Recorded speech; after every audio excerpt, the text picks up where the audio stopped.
of Infrastructure's Tax Administration, Department of IT for Tax Administration, and I am on ITs in information as a professional since 2001 in Angola Telecom, and I went afterwards a season as a consultant for IT in Tuya, Angola, and in 2012 I went to the Ministry of Finance in the office for Department for Organizations and ITs, and I went to CETIC where I was head of database up to head of Department of Governance and IT. As I said, I am at the tax administration currently. Engineer Erickson, thank you all. I'm Erico. I'm one of the co-founder of Tipuka. Tipuka is a platform that allows people to request from various restaurants whatever they want to buy. We started in 2015 with the expectation just delivering food. Then we went to a universe. During my presentation I will be able to show. Basically, that's it. So Dr. Fatima, engineer, are pioneers in e-commerce in Angola. Right after, I give the word to engineer Antonio Pedro for his presentation. As we will present, I suggest that we stand so as to us to be able to see the presentation. Otherwise, we'll be blocking the view. Acho que até nos podemos sentar, não? Acho que sim.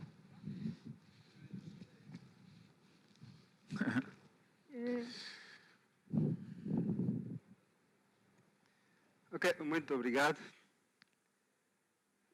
Pronto, o tema que nos foi proposto é modelo de negócios e comércio eletrônico.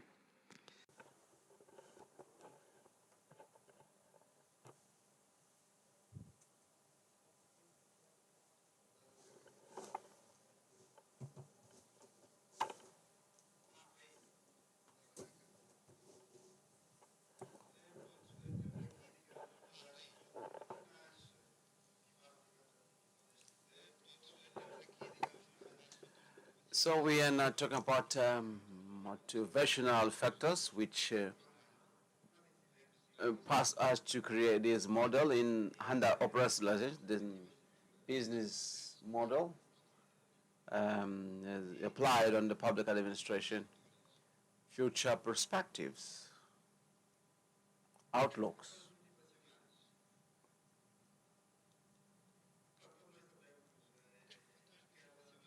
So, motivational factors.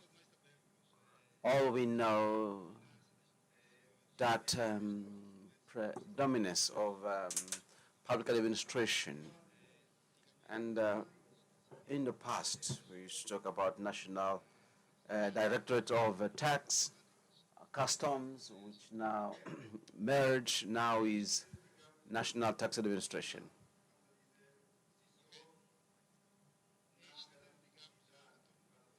This is the motivational factors. It's by itself doesn't give the commodity on the citizens. Banking, conciliation, it's really very tough activities since taxations are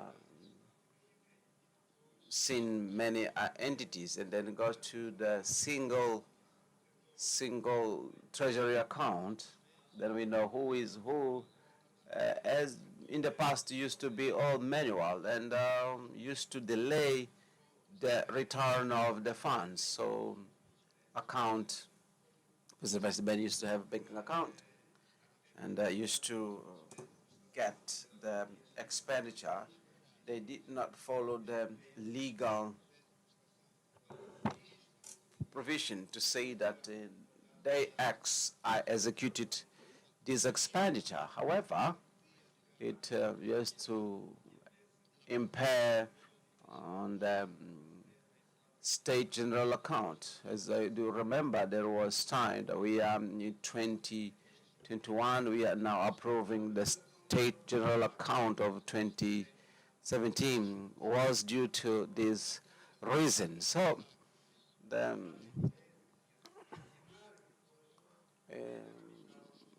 we know that the management had a lot of papers signed and sent them to the bank physically. We defined this model where we have the target group, public institute, agencies,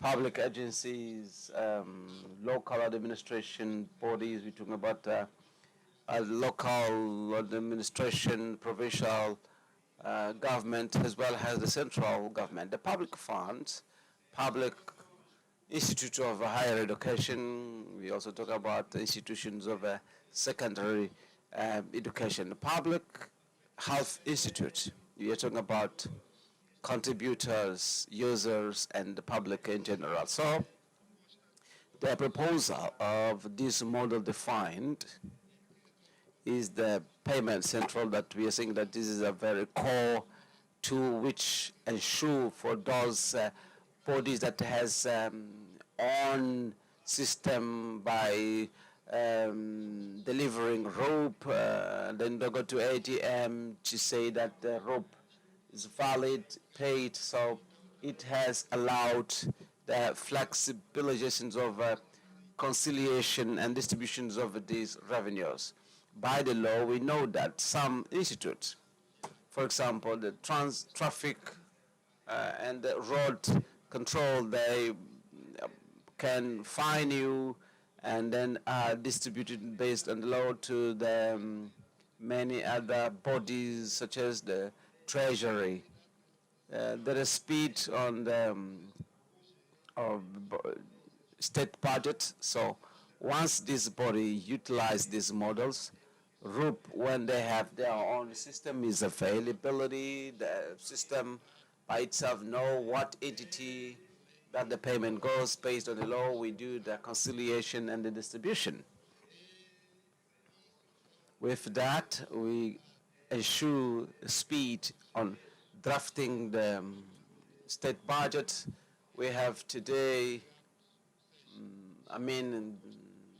to draft the OGE by itself, the budget can assume the three series and define and the budget for that entity and the state account of the expenditure that the body used to execute is recorded in a state account payment. Then aggregator and the commercial bank, let's say it's here a value proposal because the body has account that was not functional to have account in order to go for account. The only solution was to close the account and deliver all these aggregator bank accounts. So the order, so the body approve and goes directly to the bank. After the bank executing the payment, the body, let's say, monitor this process and by itself receive a feedback from the bank of that the value now has arrived by to the destination. The executions of the revenue without an intervention of the Ministry of Finance and its bodies, the execution, we have the fulfillment of a tax element at any place, more comfort, community, and security. Who didn't pay the IVM has this experience. And so to have the avm.mifin.au and follow all the tramitation. Will pay with the commodity without any constraints. We have, after the sources of revenues, I mean the channels and the portal of a contributor is a core platform, Azure mobile service portal. This platform, which is used to the those or body that do not have their system. Um, we're talking about governor, professor, district, and the portal of investor who don't want to apply to the treasury bond. We have also mobile version. The other channels are the fiscal and we have the central to the support. We have a call center who has got difficulties. The call center is available. And then we are talking to attend SIAC, Nosso Centro, our center. I mean, they are all channels. Linkage with target group self-service is an option that we work hard in order to make the citizens or contribute to whatever they are, they can really assess the demand, the payment, and then to carry out the payment. And the central support that contributed, let's say, to establish relation with this target group.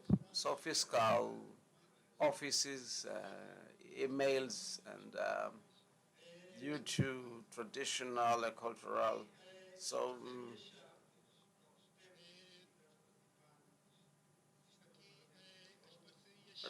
the key partnership we have entity participating on the payment system of Angola, among them the commercial bank.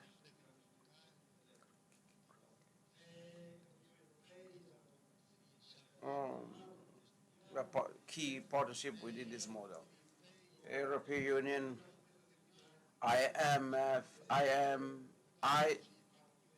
IMF, World Bank, we sat with these entities and we showed this model. Indeed, we estimated the model. We've seen that part of that will guarantee transparency in utilizing the value that they channelize, mainly health institution and others here. The source of revenue, we have tax and fines, taxes and donation that we have previously mentioned, that European Union entities, they do a lot. Key resources, human resources are on the heart of these resources, technological resources. We know that the public administration goes through law and act, so the resources here are also important. Key activities, the digital transformations with high incidence, innovation, integration, interoperability, and the simplification of this process. The cost structure is under communication link with the operators to keep the systems with the high availability 24 hours, 24/7 day. So it also represents, we are also here in the cost structures, the license, maintenance, timely renewal of the infrastructure systems, and last not important because we had a lot of data of contributors, constitution, and security solutions.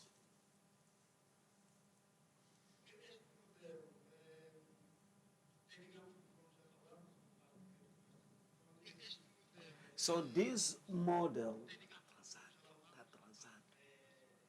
the electronic commerce, we are talking government to government,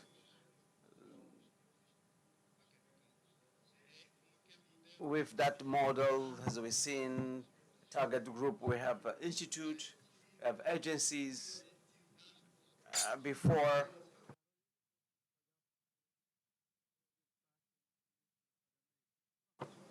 on the time of payment, I can pay with this model. It allow payment. We can see the efficiency of each one.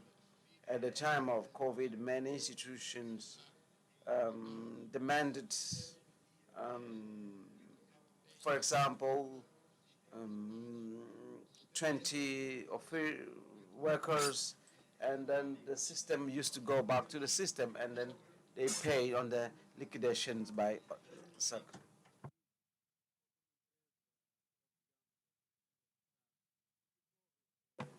So different from the contributors or a company, from the structures of the state, we have a financial transactions. Here we took just the accountability. I mean, the state payment, we requirement from COVID tests, or the Ministry of Justice requested the renewal of the passport. What happened is accounting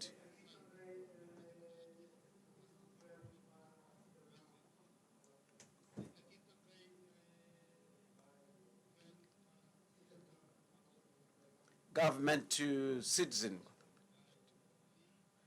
Mobile AGT, we have the liquidation.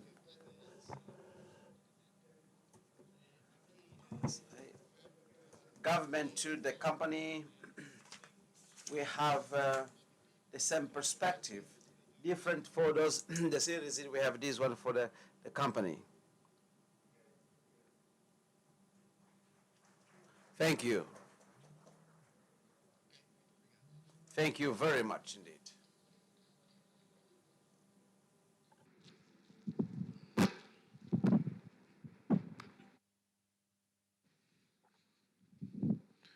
Alô, boa tarde. Apresentação. Acho que já há um tempo que nunca mais fiz uma apresentação, então um pouquinho de nervosismo. Ok. Acho que todo mundo conhece um pouquinho da Tupuca. Hoje, atendendo ao tópico nos dado, vou fazer uma breve apresentação sobre o que é que nós apresentamos aos investidores quando nós vamos em conferências internacionais, para a gente poder mostrar qual é a nossa visão, o que é que nós queremos alcançar com o projeto Tupuca. Aponto para aqui, próximo slide. Bem, como eu disse anteriormente durante a minha apresentação, quando nós começamos, a intenção era simplesmente entregar comida. Nós queríamos conectar vários restaurantes que tinham muitas dificuldades em tentar gerir os próprios estabelecimentos, tentar gerir os motoboys. Então nós queríamos simplificar esse processo. Então em 2015 decidimos lançar a Tupuca, inspirado pela Uber Eats e outras plataformas internacionais, porque para nós fazia-nos espécie porque que soluções que nem essa não podiam funcionar em Angola. Então lançamos. Após o lançamento nós demos conta com que esse problema, próximo slide, esse problema não era só um problema para os restaurantes. Em suma, todos os negócios estavam a necessitar de mais visibilidade, que de uma certa forma alimentava o aumento das vendas. Estavam a precisar de uma plataforma que ajudasse a gerir as próprias operações, o marketing e o resto das coisas. Em contrapartida, nós demos conta com que a penetração da internet estava a subir, mais pessoas tinham acesso a smartphones, e tínhamos um fenômeno dos mototaxistas, encontrávamos motoboys em tudo quanto é sítio. O negócio de entregas online era feito ao telefone. Não existia nenhuma responsabilização. A pessoa pode ligar e encomendar uma coisa de 100 mil kwanza, depois simplesmente não aparecer. Então nós decidimos resolver esse problema. Assumindo com que qualquer pedido que fosse solicitado através da nossa plataforma fosse considerado como pago. E depois outras coisas também que nós identificamos de que não só focando na área de restauração, era importante nós olharmos para o ecossistema todo. Como nós sabemos que 80% das pequenas empresas... Not only in hospitality, we know that 80% of micro companies are registered in our ecosystem. It is important to record these companies and participate in this digital revolution. We created a single platform where the establishment can manage all activities, is able to transform the fixed cost of market to the direct. They only pay us when we have transaction. We also able to make people that used to find the right way of using the services from the internet. On the other hand, we did that motorboys in the past to have a monthly salary of 250, and imagine that no one has gone to university, just riding a motorbike can earn monthly 250. Why not to keep this system closed, not to open the market? If you have your commerce on the social network, you can use our platform. You can call our public relation men, and then you can benefit over the system. It is our vision. This is our rapid growth.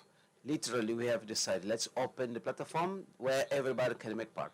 You have a shopping and Shopify, you have a demand.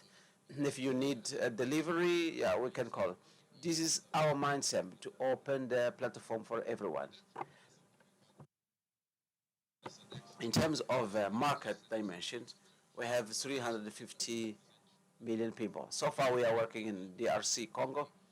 We'll be shortly in Mozambique. If you see food sector and restaurant, all chain, we are talking about $116 billion that the market present. We are able to replicate our services. We are able to go to $1.7 million. In terms of number, one of the most important of e-commerce is to show attractions and show commerce. Without that, it's quite difficult to go the credibility in a sector which is new, where the investor has been to create in traditional sectors. AGT do not see the numbers.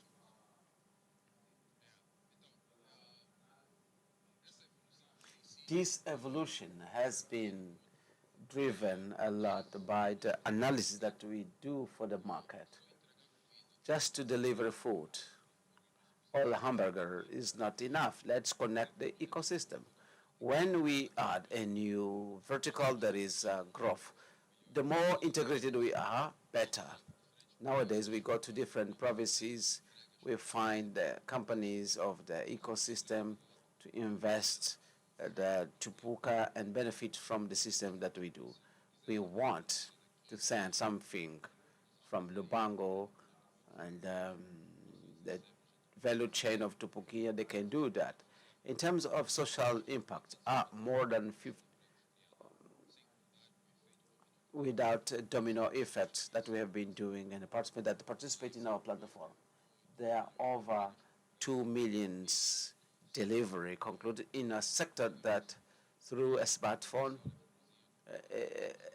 a lady that cook, so we can make the economy can move and many other people can contribute. Another factors that we feel proud when we launched it, we took 18 months to understand how to take a delivery from one point to another one. So in Congo, we did it in 7 days. It showed that we have a great potential to replicate our solution in SADC. We need the contribution of everyone. The general vision is to ensure that the business among the countries good.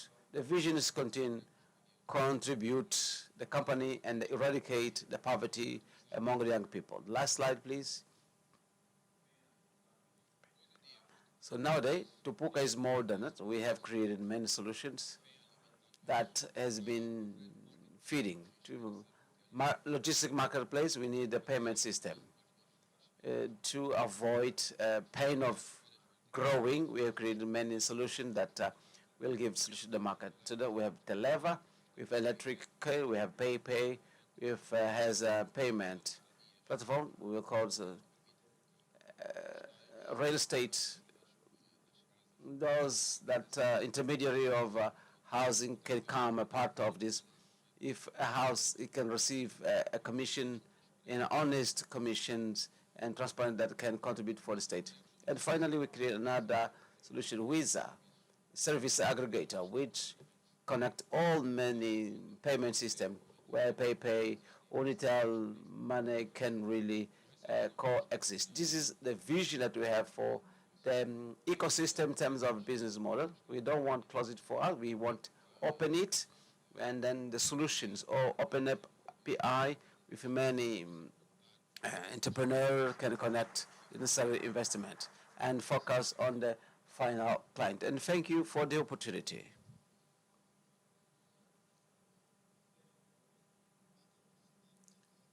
Fatma, you have the floor now.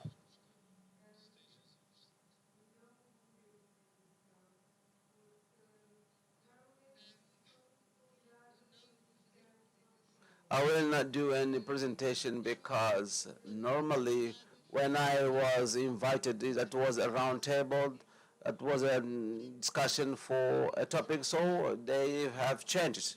I have been informed that should be a presentation. I do not have, I should bring our slides. We have all presentations that we have been doing, but I have no time to put on PowerPoint and then present it to you. So I'll do a presentation without any slides. So my name is Fatma Almeida. I have arrived in Angola in 2014, 2014, early 15. I came for 1 month. My brother, I grew up in Europe. I have never been in Angola, in Africa. And my brother invited to come for 1 month. When I arrived, I feel like astonished. I was not able to go back home. I remember my mother said, so now 3 months, I still in Rwanda. Yes. When are you coming back? I don't know. However, um, 3 months focus, 6 months. When I was working. My first job was Jose Severin. I don't know, everybody knows here. I am chairman, the Angolan Industrial Association. That was my company. At the end of 2015,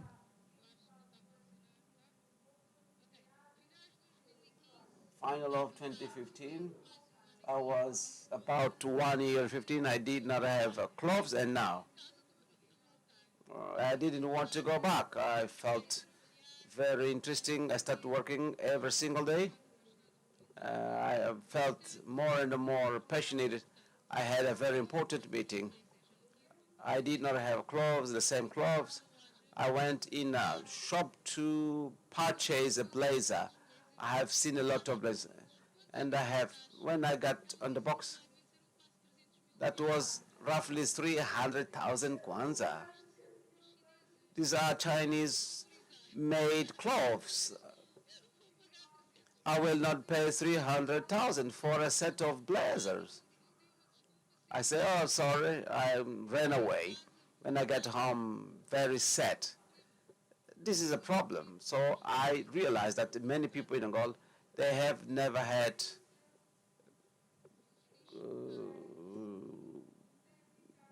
a new made rum. They purchase second-hand clothes.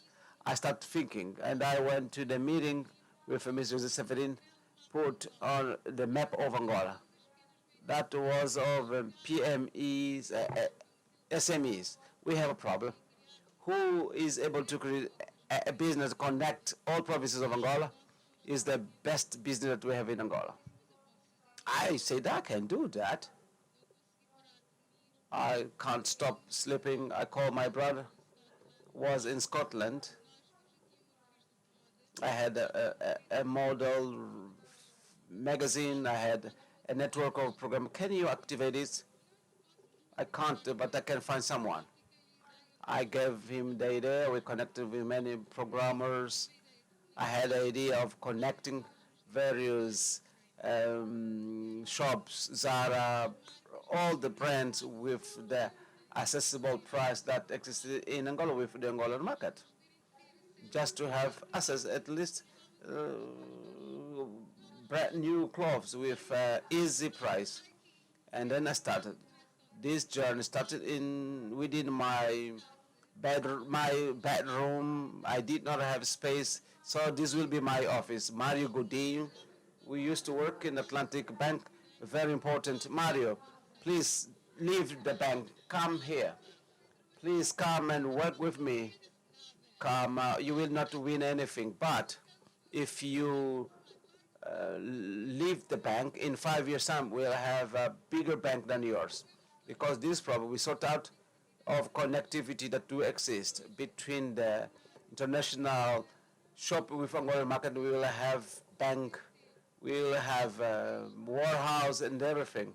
You will win more and more. Please come here. We called, let's negotiate our shares. Mario did not leave the bank. I need to have a trade return. Mario quit, and we all started within my apartment from 1 year. Today, what's happened? 70 years later, we have a payment system. We have our e-commerce unit. We connect Angola from Cabinda to Cunene. In all provinces, we have delivered. We give job to over 30 person. We have partnership with PAP. We had last year 40 internship. We have a data centers. We started with one computer. The computer, we used to share the computer.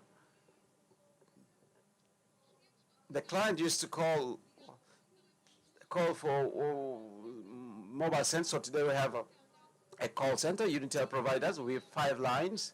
It's open until 9 p.m. in our call center line. We allow 8 people to work, 4 in the morning, 4 in the afternoon in part-time.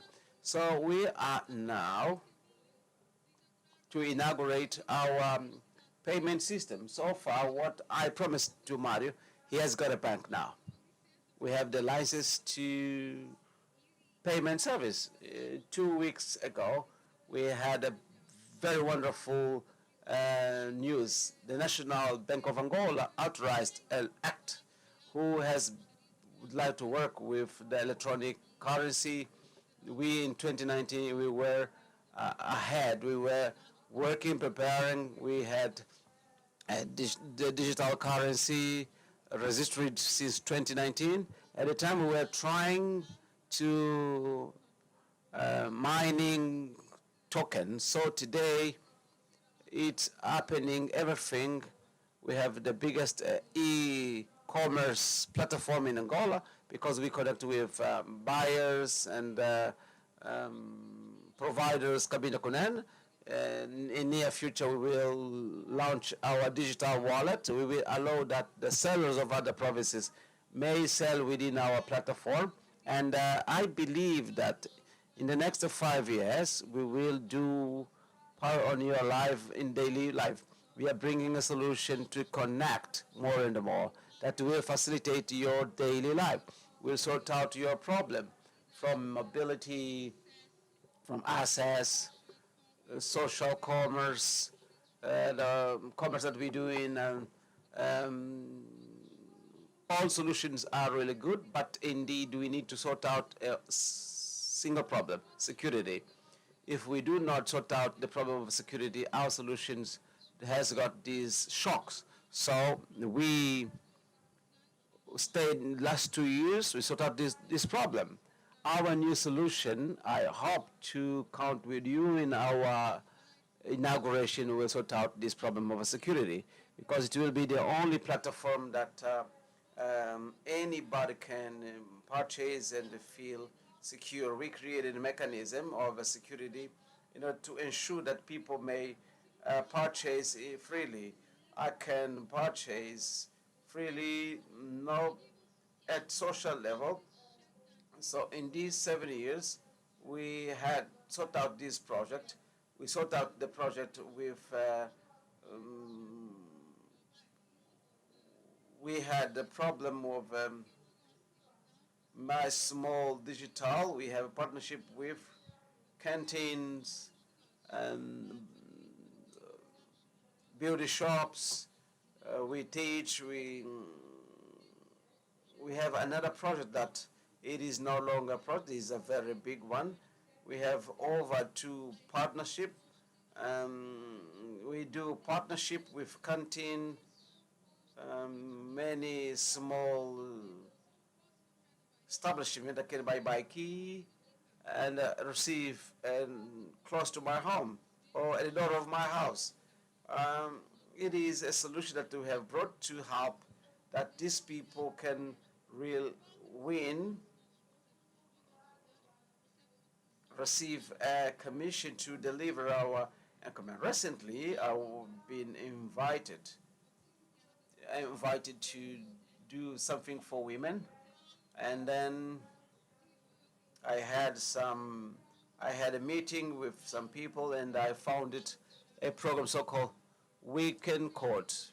It's a program that I have founded, and I have support of the United Nations.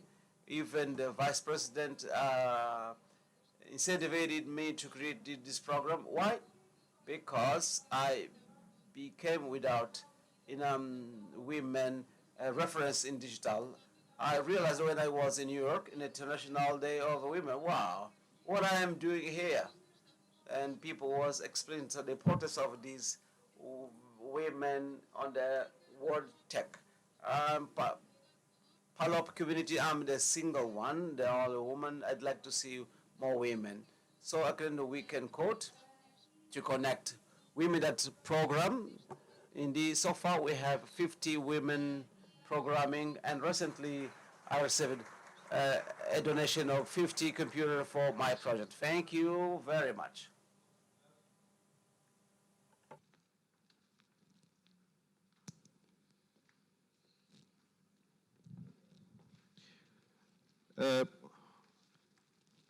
Posto isto, assistiram às demonstrações, temos aqui uma audiência bastante cheia. Estive na sessão anterior, gostava de dizer que fiquei perplexo porque a sala encheu. Na sessão anterior havia 5 pessoas.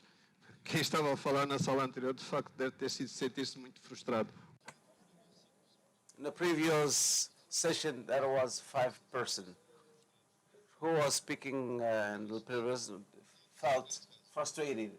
Didn't happen in this case. The 3 speakers are available for question that you'd like to raise. I'll start with a round of 5 questions. Who wants?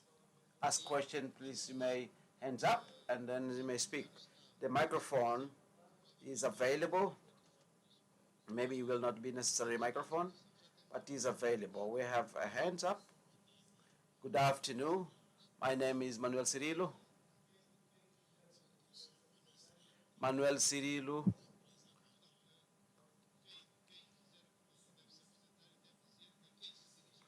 Please introduce yourself, your name. My name is Manuel Cirilo Catania. I am DG of telecommunication and computing. My question goes to Dr. Fatima. I'd like to know what is the difficulties that you have been experiencing and the impact of devaluating the currency and business. Thank you. Let's collect 5 questions and then you can wait for the answers.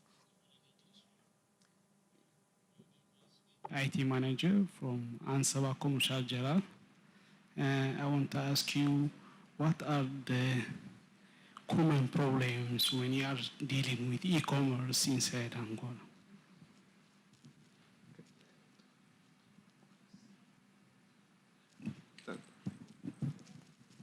Duas.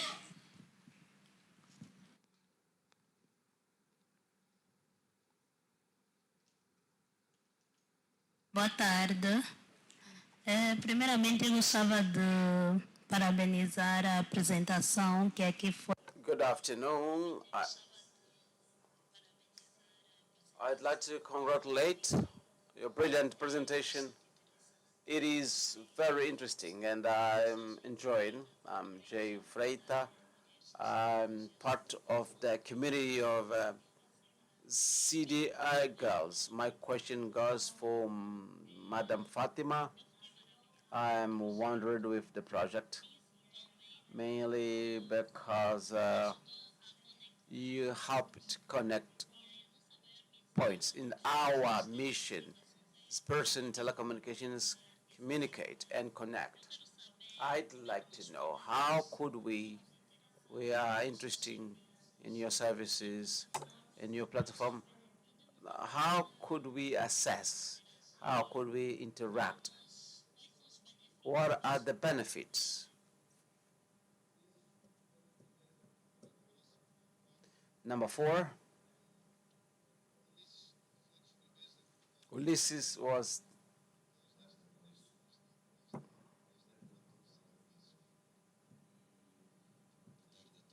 Good afternoon, everyone. Ari Clan Barbante. My question goes to Dr. Fatima and Miss from Tupuka. These two brands are wonderful in the market. I'd like to congratulate to the boldness to implement in this country. My question is, I'd like to know what are the branding strategy of the two brands that you have. You have mentioned if you will visit in Instagram, in your website, unfortunately I can't feel it. Connectivity that the brand bring to the public. Thank you.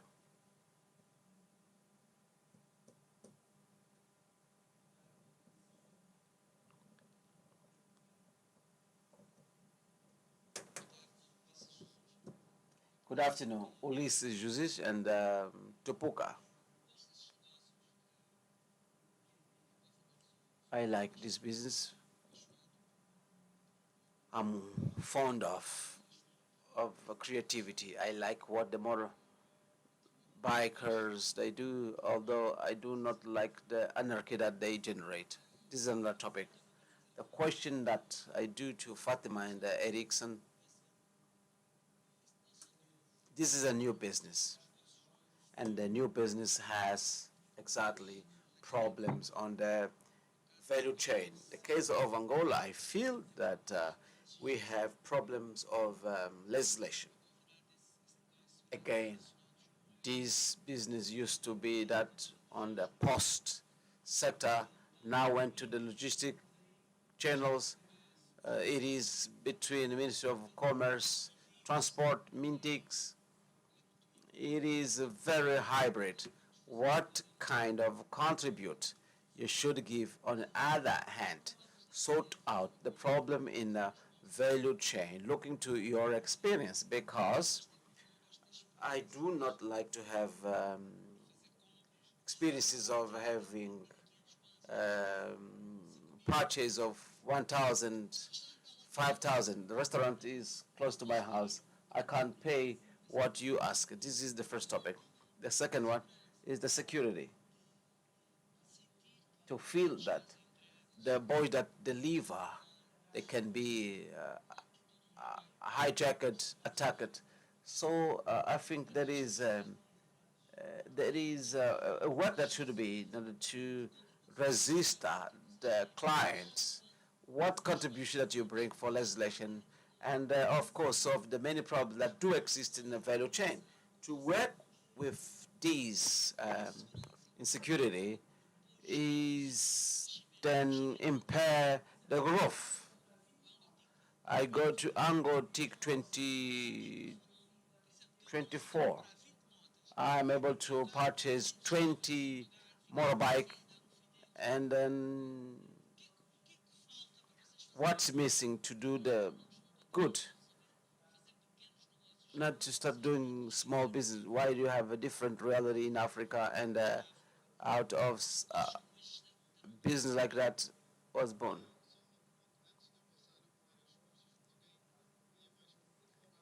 Before going, we have someone that would like to ask. We have more two questions. I think more two, and then we start the answer session.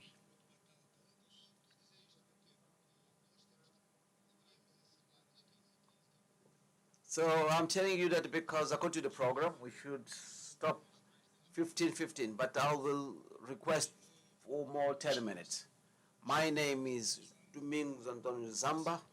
I am part of World Trade.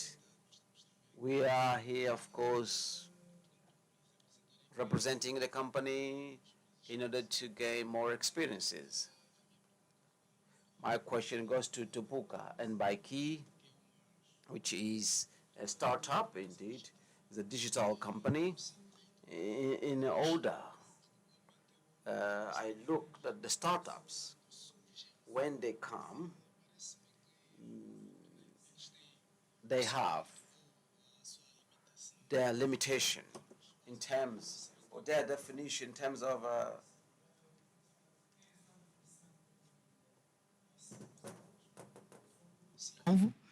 mas eu olho que, olhando para o nosso país, they have their definition.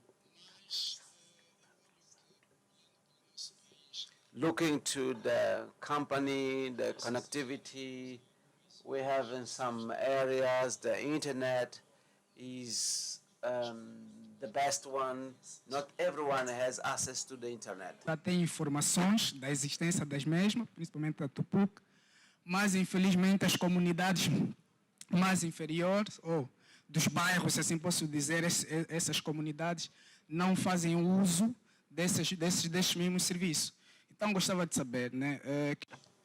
This community, they do not make this use of these services. I'd like to know what strategies that the startups, I'm talking about Baiki and the Tupuka, have been doing in order these services to be a culture for this community. Once they are launching services to boost and facilitate the life of the people and how they've been working in order to make that young people in Prenda. We understood your question. We are running out of time. Delphine Venceslau.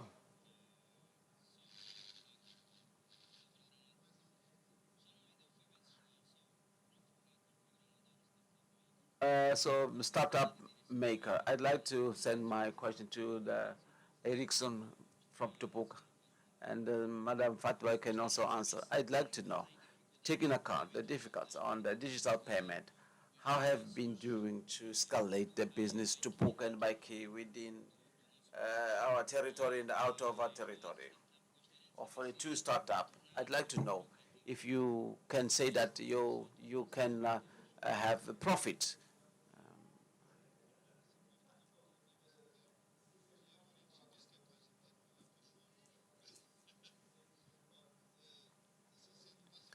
I will hand over the floor to Dr. Fatima.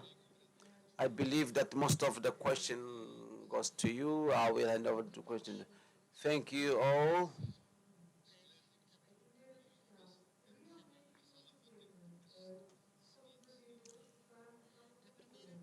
The first question, indeed, this is a problem. So the exchange rate is crazy. The the exchange rate grow as well as on the street. Not only for Baiki, but everyone. That unfortunately we start up in Angola. We have to pay services outside. We have a credit line that allows us most of the time to prepare upfront payment. We have a very good relation with our partners outside. Most of the time we can take the services, pay after. So we take the money by the bank. I advise everyone, don't take money in the informal exchange rate. The bank, they have facility, it takes time, it is much more delaying, but get there. To overcome, to have a good relation with a supplier in Angola, and to ask a loan. The second issue, the second issue we can quote is for me, for you, and every woman in this room. I had recently at Ispitek where the boys asked, and for us. And I said, okay, you also need, so far I'm working with women. In the future, I'll be working with men. So we could call this for me and for you. I have my team. Let's exchange contact. Come, please let me understand what have you been doing, how together we can connect and improve what we have been doing. Let's create our own space. Let's put our voice in the market. You have a sister and a business partner. Please, let's work together. Let's drink coffee, go and know Baki, and see how we can work together and how can to help what you have, and you can help what I have.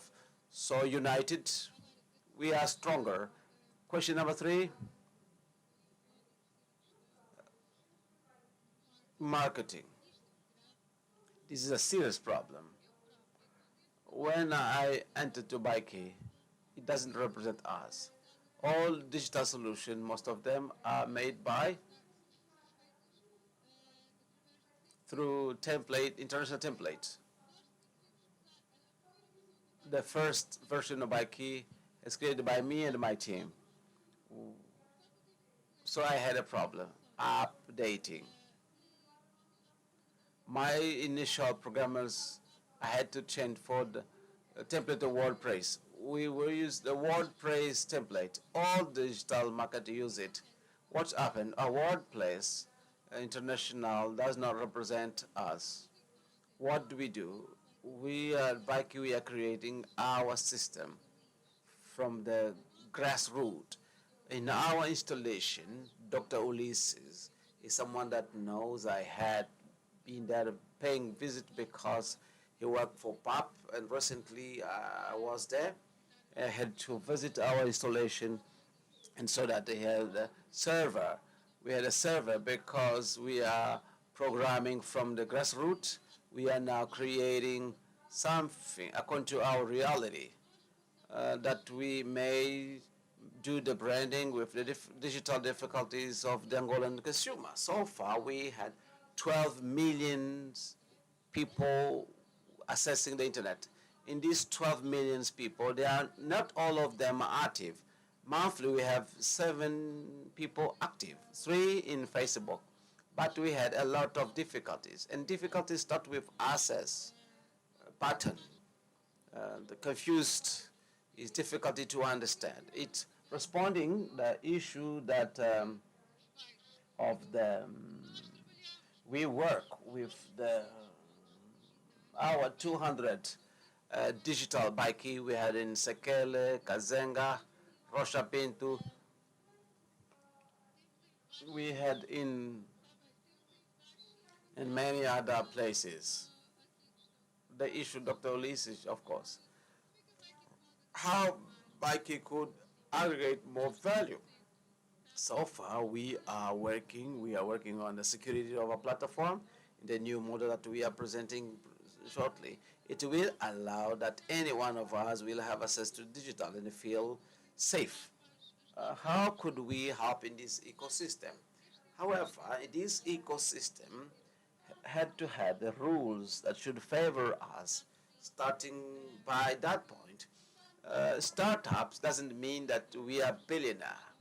Um, if you ask me, Bike has achieved break even? No, we didn't break even because we are reinvesting. We started with electronic commerce. We understood we have problem payment. We are now reinvesting in our payment system. We requested a license. We created all infrastructure to receive all these payment systems. So far, we are connected with a national bank. Is very expensive infrastructure. We have a plan. In the next 5 years, our vision is reinvest reinvest in our own infrastructures, in our own platform. So we, in 2024, when I was here, I will invite it, because I like Angotic from the first edition. I hope our solution could respond and you would be able to see this know-how that we have that we will bring for our solutions. The boon didn't come yet. Why? Because we do not have boon on this digital, because of the security. The Angolan consumer does not have a profile and doesn't feel safe. Digital will just give the boon when we have all Rwanda buying, all neighborhood. I'm sorry, I will cut you. All audience, I have to respect the next event of this room. Engineer Eric, you have the floor. My colleague has answered everything.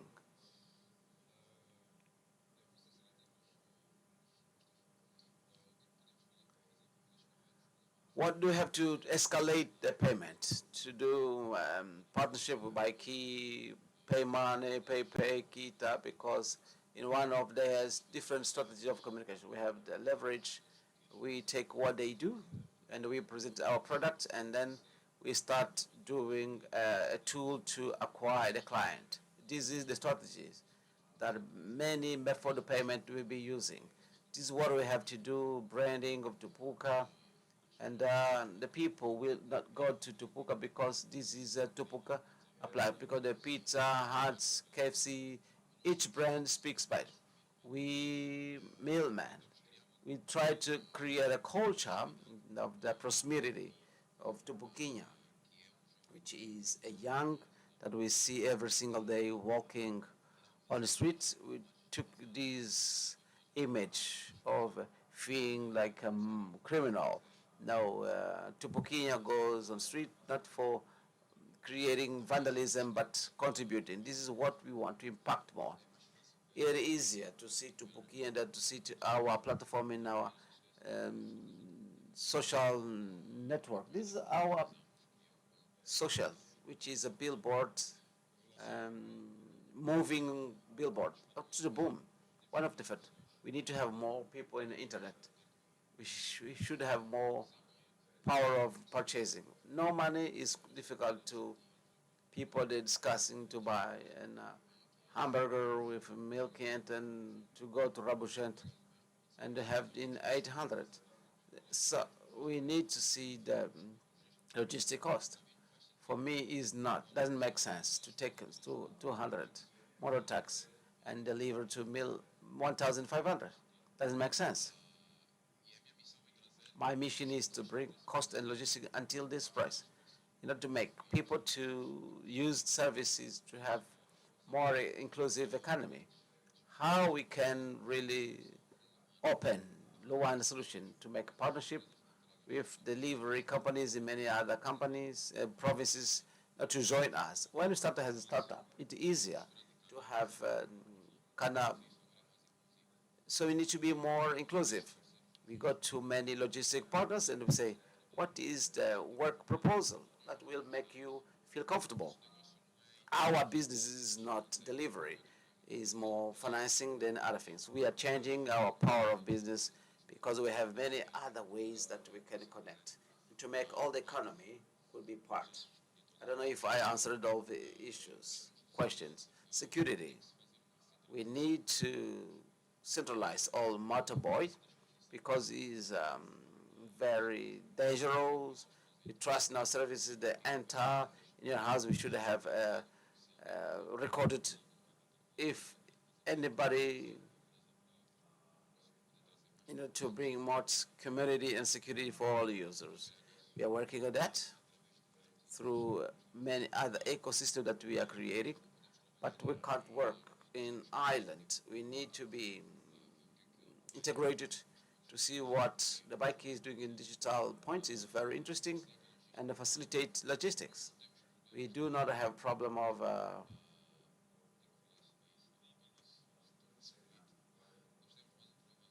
we have more logistic than lack of resources. If we integrate many platforms, we can move things low cost.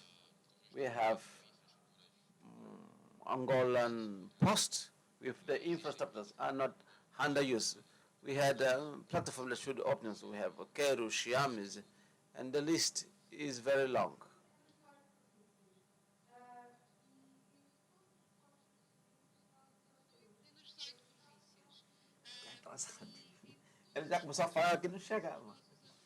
So we use them. They are the liver of our provinces. They have been always. Angolan Post, they have 84 stations spread in the country they work at, even the wartime. I have problem of time. Nobody asked to AGT.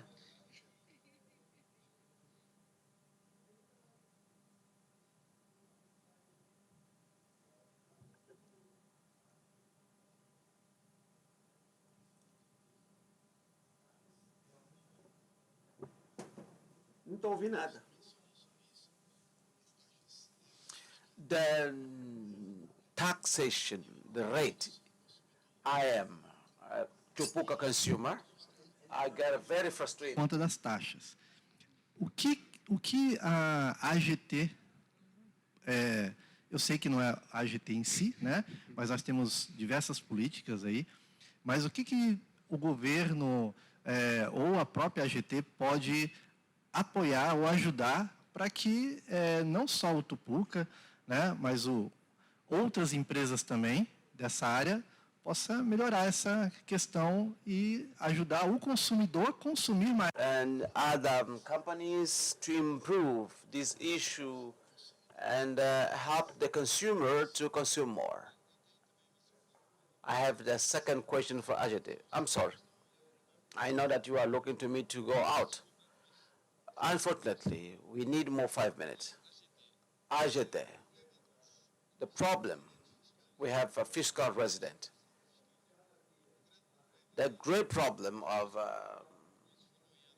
in anarchy, if it is anarchy, fiscal anarchy, when you go to Amazon, Spotify, Netflix, and so on, and how we can tax according to the law, general taxation code, they should pay tax in Angola. So these transactions, they are here in a gray zone.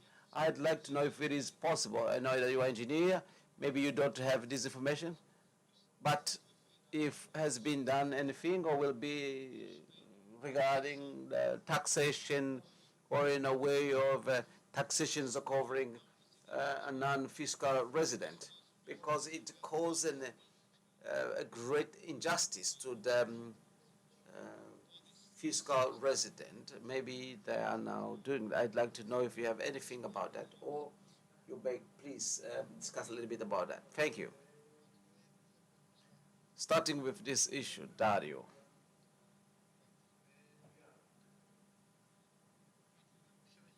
The Ministry of Finance has, let's say, IGAT, Management Institute of Active. Within that, we have, let's say, a department that deals with, that was e-brick, that was an institute, so far is now a department that deals with this issue. But these goods is part of those goods that has free prices. Let's say in Angolan market, we have these regulated prices which are defined goals, and there are also those that are free. I mean, from the seller. And he has given example that will say burger can find 500 and find another one 1,500. So they are on the parameters of free prices. So the Ministry of Finance is now attent. I don't know if we can call it as a speculation or anything like that, but is a phenomenon that is being started with more sectors trying to regulate that. I have been saying that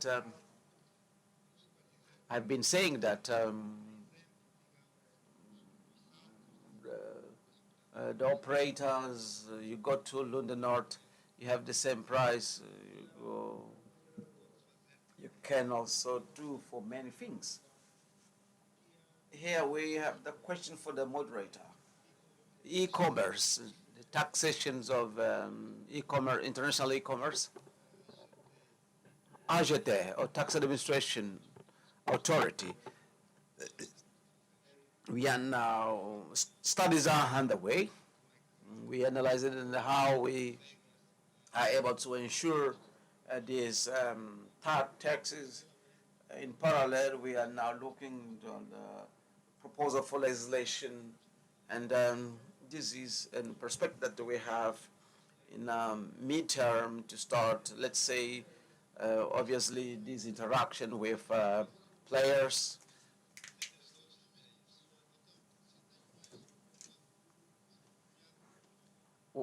When you appointed as a moderator, you did not give a mission.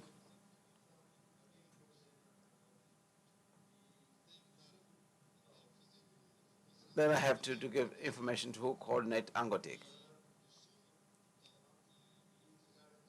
I will now try to summary as a conclusion of what we have said and deliver Angotic that 1.5 minutes for you. If we have to give a suggestion to the government or who decide, what suggestion that you would give? Erickson. Taxation must have more participation of players and must have better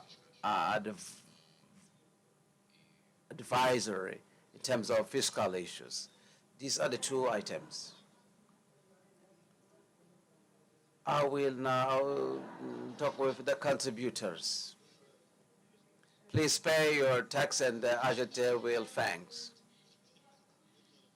Doctor.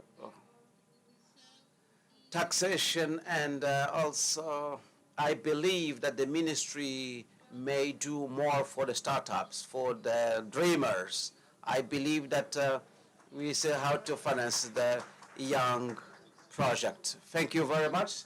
Let's now give the next follow. Thank you all. Olhe para frente, para longe, para cima. O futuro chegou com conectividade e modernização tecnológica. Angotic 2023, o maior evento de tecnologia de Angola, regressa em junho. Venha descobrir todas as tendências da tecnologia em 3 dias de conferências com oradores nacionais e internacionais, mais de 100 expositores e muito entretenimento. Inscreva-se já no Angotic 2023, porque o futuro já chegou. Uma iniciativa do Ministério das Telecomunicações, Tecnologias de Informação e Comunicação Social, Governo de Angola.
Olhe para frente, para longe, para cima. O futuro chegou com a conectividade e modernização tecnológica.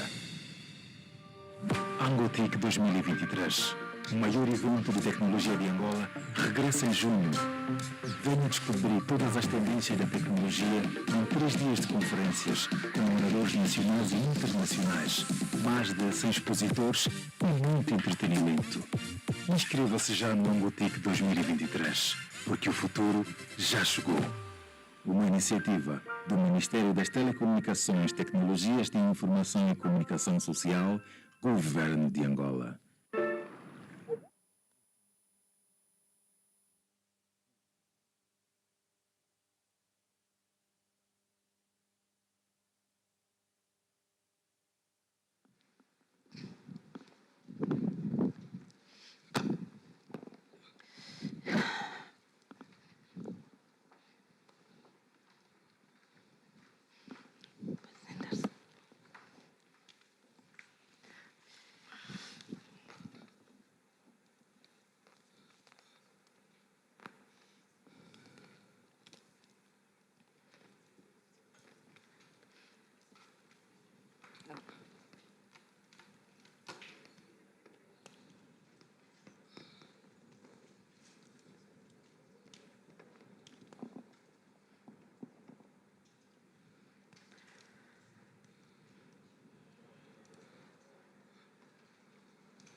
Boa tarde, minhas senhoras e meus senhores, distintos convidados, sejam todos bem-vindos à edição do Angotic 2023. Hoje vamos falar sobre as lideranças femininas que inspiram o empreendedorismo digital, mas antes gostava de apresentar-me, eu sou a Cândida Guias e faço uma... Good afternoon, 2023 Angotic. So let's now introduce Dr. Kandagida, and I have on my right side, left side, Emma Teofilo, Vice Minister of Technology of Namibia. Welcome. On my right side, I have with me Dr. Camille Alain from NASA, representing NASA. Good afternoon and welcome.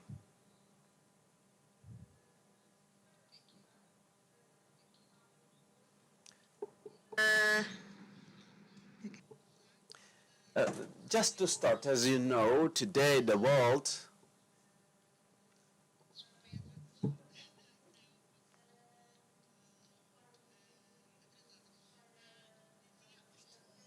So today, the world for entrepreneurial, for access to the business world goes to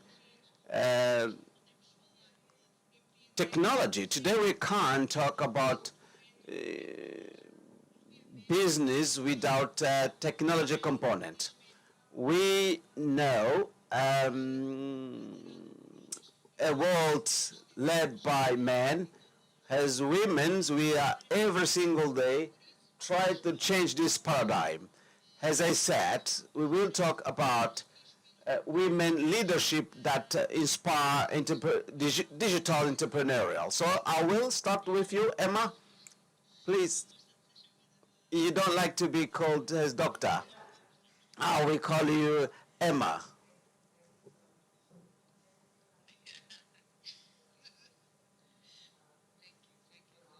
Entrepreneurships and particularly female entrepreneurs in the ICT sector. So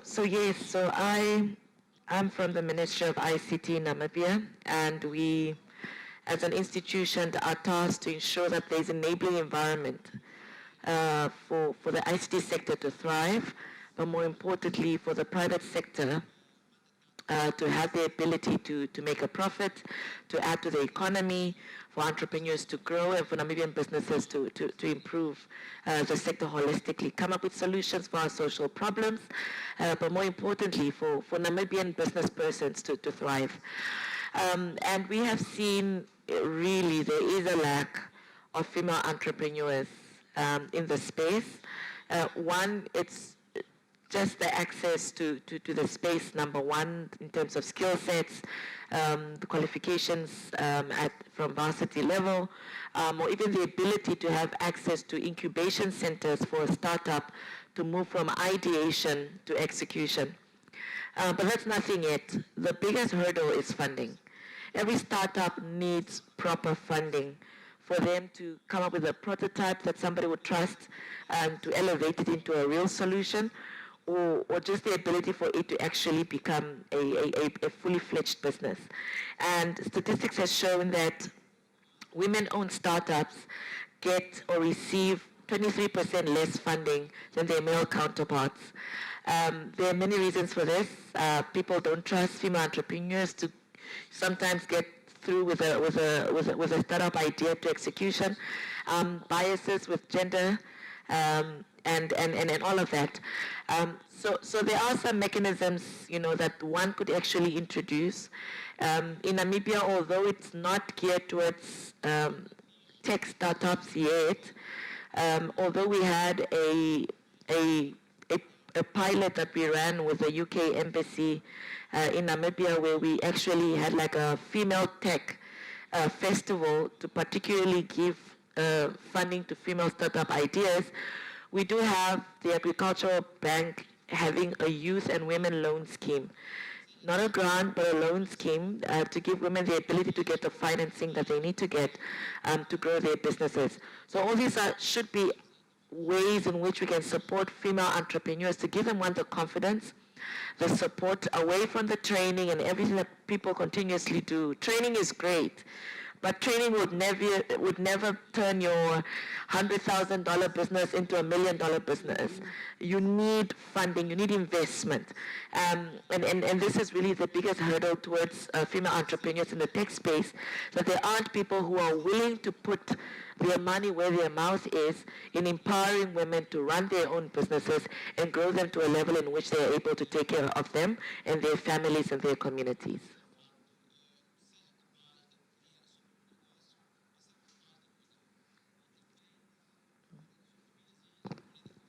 Thank you, Emma. Passamos aqui então para. Thank you, Emma. Let's now hand over the floor to Dr. Camila from NASA. What are the success story and the inspiration of female digital entrepreneur that overcame difficulties and achieved good goals, success? Please, do you have any history of women that got successful in doing business, so not to motivate women that are in this room in order to do the same? Please. Thank you for having me. And it's late in the afternoon. Thank you to all the audience members for being here. I would say I am not in digital entrepreneurship. That is not my field. So I can't talk to success stories. What I can say is, you know, I run a program at NASA that is about commercialization of low Earth orbit, really opening up or building an economy in space, right? Meaning that we are working with a lot of commercial companies, new startups, commercial ventures around their development of their space platforms, so that, you know, NASA could be a partner with them. And I will tell you, all of these companies are led by men. There's not one that has a woman founder, a woman at the helm, a woman on the executive team, on the technical level. Usually the women are relegated to the legal or the contracts or the, you know, the procurement aspect, the human resources, right? So we are, for me as a woman leader at NASA, I'm really struggling with that, and I'm not sure I know what to do with that yet, because the men will tell you, you can't tell the men that they shouldn't be at the helm of their businesses, right? They will tell you, you can't force women to be the leaders. So I'm not sure what to do with that yet and how to change that from my position at NASA. I'm still working on that, but it really is a problem, even in the US. And you talk about funding, the women are not getting funding. Less than 1% of women founders get any kind of venture capital, right? And even when there are other women who are funding these ventures in the first round, men don't want to fund them in the second round because they felt like, oh, they got a handout. So they clearly are not maybe capable or have a good idea. So that is something we're struggling with in the US. And I mean, we have a long, long way to go in terms of, you know, empowering women founders and, as you said, getting them funding.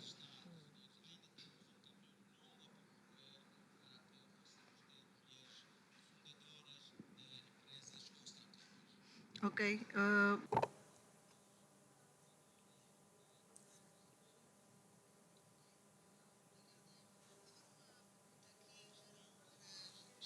So now I have question for you. What are the support network as well as available resources for digital entrepreneurs that need to connect with women leaders, do you have any a network for support at the Namibia level that could really help to do a benchmarking in order to adapt in our reality, or with Camila as well? So the question is for you, please, you have the floor. Camila and other colleague. There is no existing network yet, and this is because the female startups are really spaced. They're all over the place currently. One, they're few, but they're also all over the place because there aren't so many enough of them to actually come up with a bunch of people to come together and create a network. But we do try to scout as many as we can. We have what we call an annual ICT summit in Namibia, where we invite any innovative ideas to come and showcase. They get support to showcase their idea, and we bring possible angel investors or tech companies that would like to onboard some of those ideas and so on to try to invest and take them on and either invest or mentor. But currently, there's not been a big uptake. The last two ideas I can think of off the top of my head right now with female tech entrepreneurs that I last saw that pitched and they got some assistance was one that came up with a tourism app, because Namibia is a big tourist destination, it's one of our biggest industries. So this entrepreneur came up with a tourist app where you can go to historic sites across the city, in the capital city, and you have like a virtual assistant telling you about that particular heritage place or the history of a certain battle and so on and so forth. And they were able to get an angel investor. The other one was another app to help this entrepreneur teach women around financial literacy, how women can better, invest their money, take care of their finances, invest in assets and so on, and they were able to get a mentor. So there is no existing, proper ecosystem network that is properly coordinated because there aren't that so many. But like I spoke about in the previous panel discussion, we have interventions that are targeted towards women and girls to try to encourage them to come up with solutions of a female nature that will deal with female issues and hopefully get them to a point where they can join an incubation center to have their startup move from ideation to execution. So the training around coding, supporting women and girls to get the necessary funding to study in STEM subjects and so on, with hopes that they'll be interested in becoming entrepreneurs and female business owners later on. Even myself as a policymaker, I'm thinking about I need to find a way to come up with an idea that will be able to, one, bring more young women in the fold of politics, or just get them to own businesses. Because the reason why, investors, whether it's private angel investors or commercial banks that are headed by our male persons, are not investing in women, it's because there aren't many of us in those areas. We need to get females in positions of leadership where they're able to fund other female businesses, other female startups. It's the only way we can break the cycle. If we continue to wait and depend on our male counterparts, I doubt that's ever going to happen. So it's going to take a while. It's going to take a lot of effort, and it might not happen immediately. But the dialogues and conversations where we realize that if we are not in those spaces ourselves, women like us won't get the necessary funding, is a good start for us to start, being conscious about that. We need to be in those spaces so that we don't always believe that, traditional banks, traditional investors don't want to invest in business startups for women because they have a bias against women. We need to be able to be the ones to invest in those startups as women ourselves. And we talked a little bit about that earlier in the other panel about gender gaps, right? The fact that it's no different for female entrepreneurships. You need to see yourself represented. Correct. That's the common theme, right?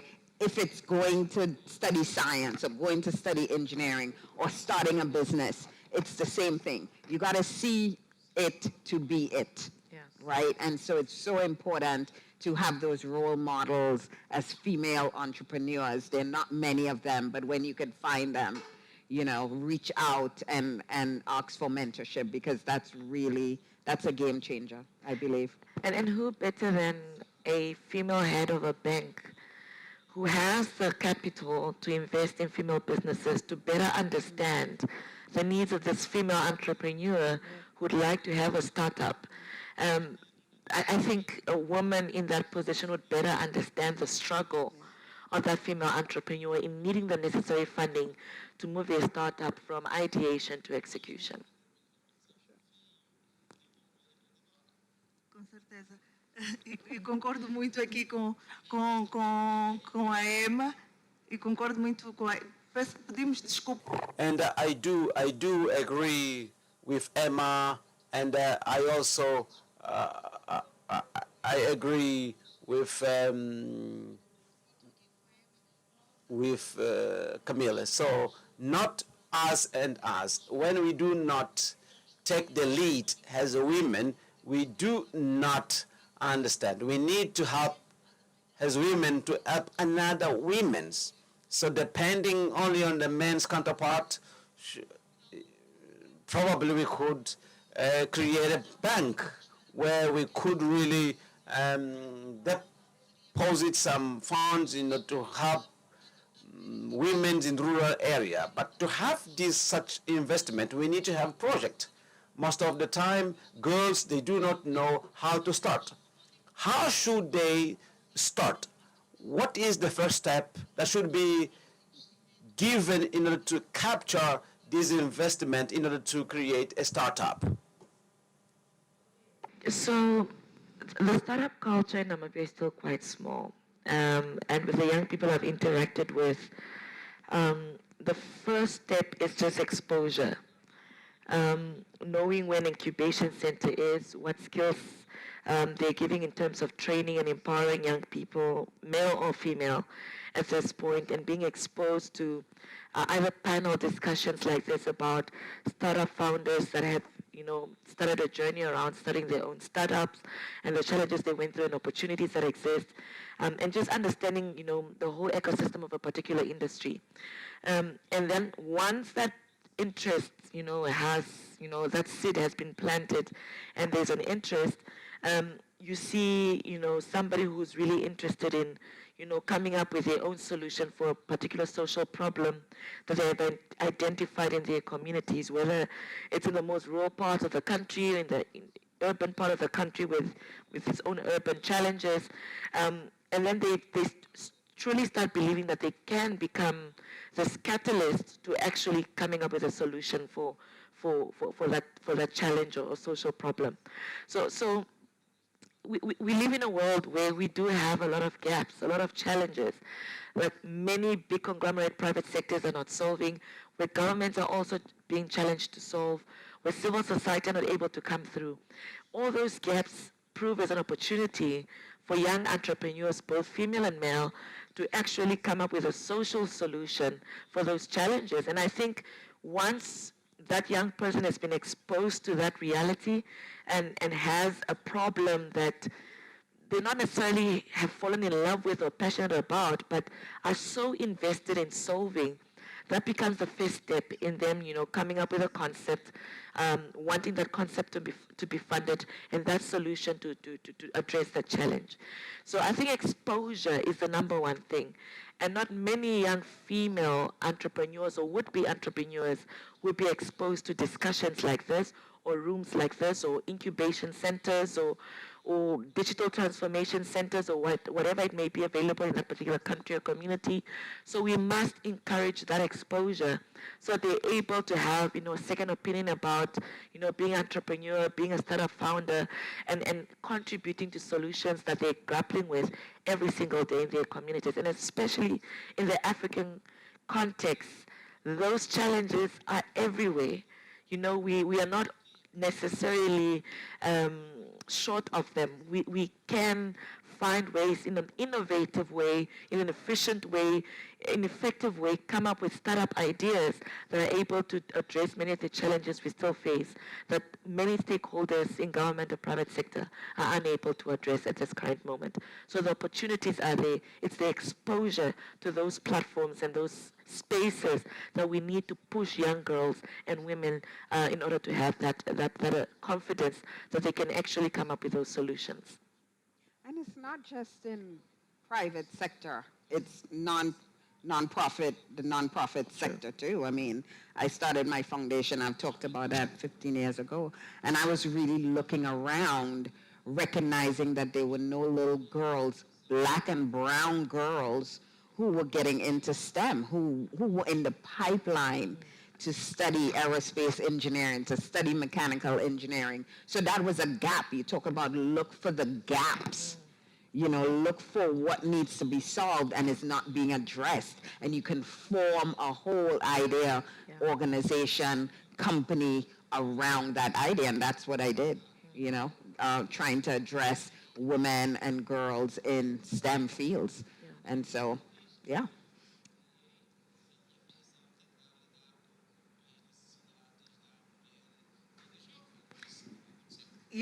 Camille.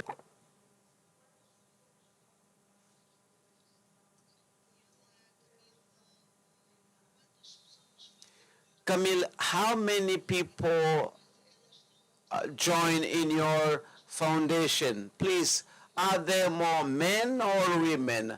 How is it your organization? Please, could you give us the profile of your organization in order to understand more about your organization? A clear picture, please.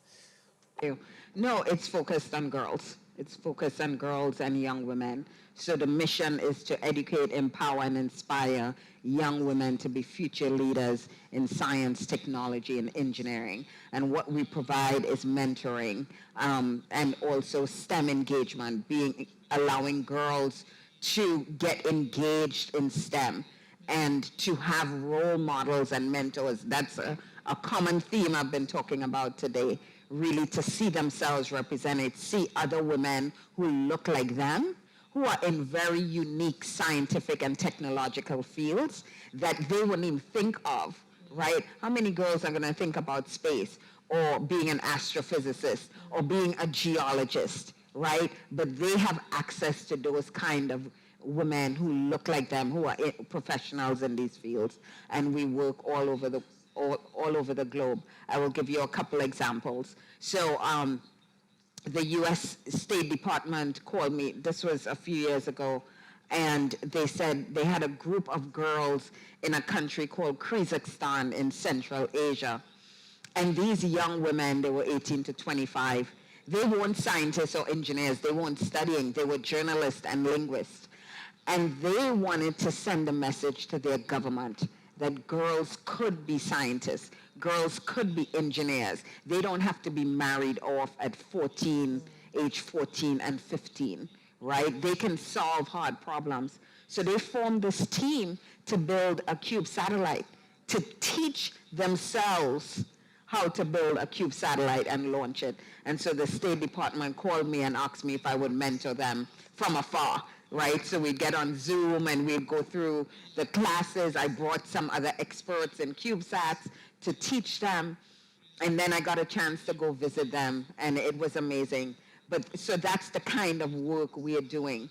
And as I travel around speaking, I would hear from young women, oh my gosh, I live in this small country, or I live in this rural part of a country, and I never thought I could be anything like what you are. I dream about space. I love stars and all that, but I never thought I could do it. And then when they hear me speak, they're like, oh my gosh, I can actually do that.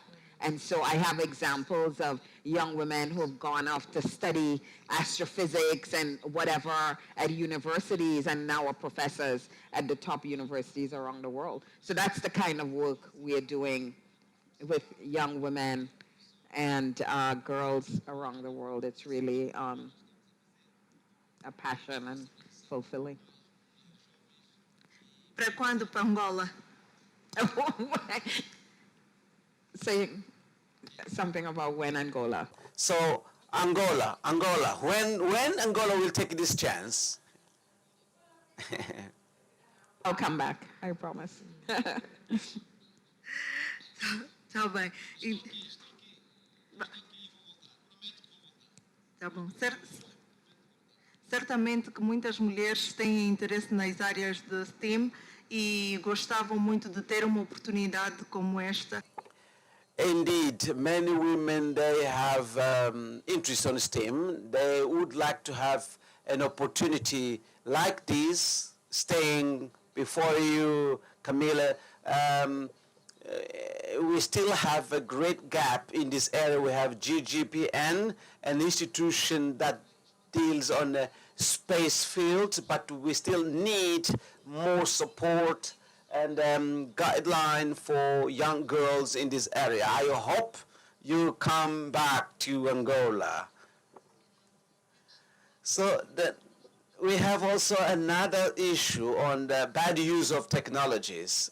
So unfortunately, when we talk about new technologies, women and young girls, they are always associated in social medias. How can we help them to see technology in different perspective, in a positive perspective? How could we drive them to go in this right side? So of course, technology, like any other thing, has its pros and cons. I think that's just the nature of things in life. We have vehicles that take us from point A to B. We cannot say because vehicles cause a few deaths a year that we should completely ban the use of vehicles. They come in very handy in logistical support of the transportation of goods, transportation of people from one point to another. So everything has its pros and cons. With technology, I think before we can address the negatives around technology, we need to talk about access, we need to talk about affordability, and just the necessary digital literacy skills for one to use technology.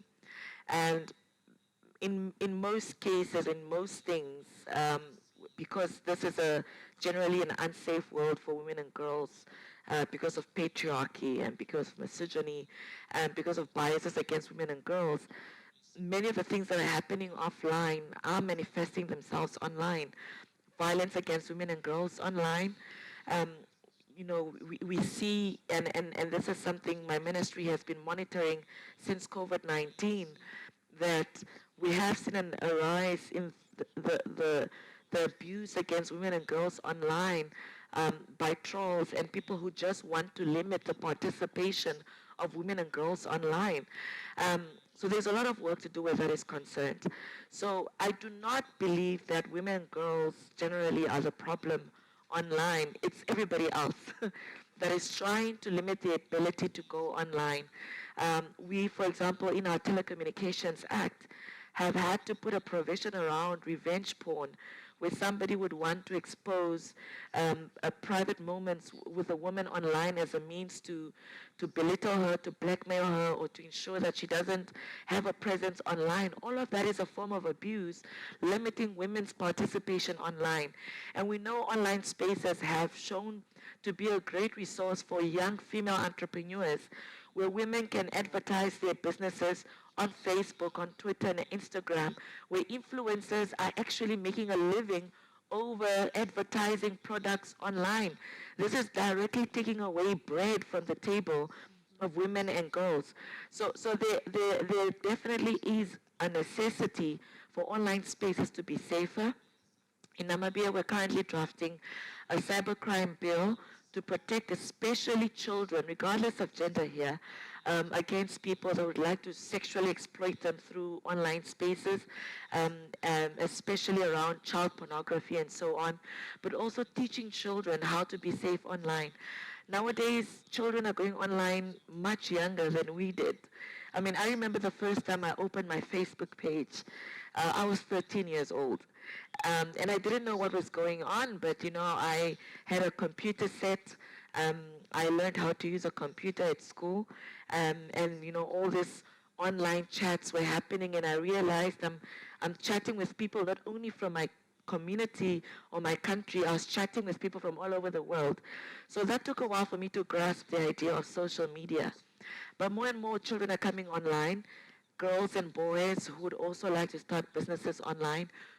There needs to be stronger policies and protections for these young people, but more importantly, putting some pressure on these tech companies to put proper regulations in place on online spaces so we protect the young people online. I mean, God forbid you have a young person who's just trying to run a business. They're using mobile payments or digital forms of payments. They have an account on Facebook. Somebody hacks their account. Somebody hacks their mobile payments. All of that would set back this entrepreneur a few, months back. So all of these technical aspects of technology in the use of digital spaces to run businesses need better, policy directives to ensure that especially female entrepreneurs are protected and that they're able to thrive on a space that everybody else should have the right to thrive on, especially in getting opportunities to put some bread on the table for yourself and your family.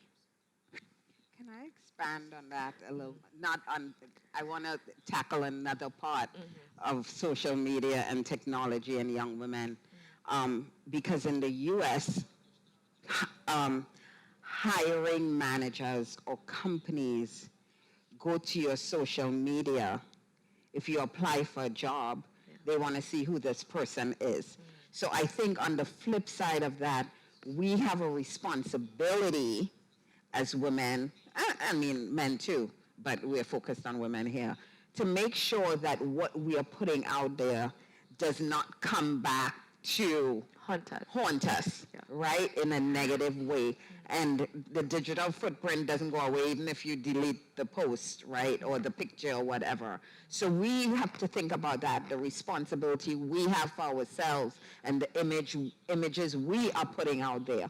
Because, people are always looking. And I know when I'm hiring and I may not have a picture or a name, or I may have a name, and I go to look, who is this person? Yes, they told me these things in their resume, but I want to see what else they're doing or what else they've been involved in and stuff like that. People are doing that. That's the reality, right? So we have to be conscious of that when, we are posting as women.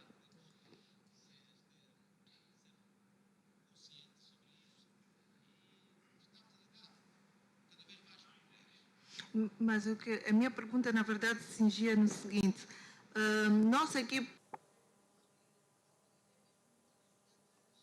My question, we, for example, in Angola, we have a lot of problem.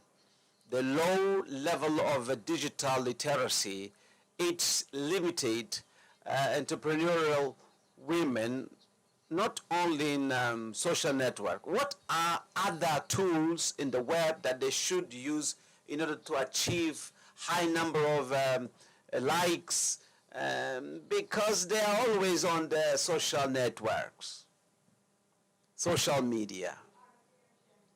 Generation Xer. Do you know who that is? Yeah. Much older than the millennials. Yeah. No, I think maybe from my perspective to maybe try to respond to that. I think it's beyond likes.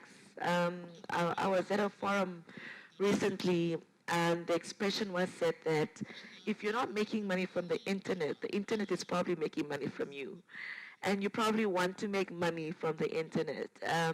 So what does it matter if you have 30,000 likes on a post and that doesn't translate into money for you as a aspiring businesswoman or entrepreneur. So I think the first would be we must take charge. We must do our research. We must understand how sponsorships work, how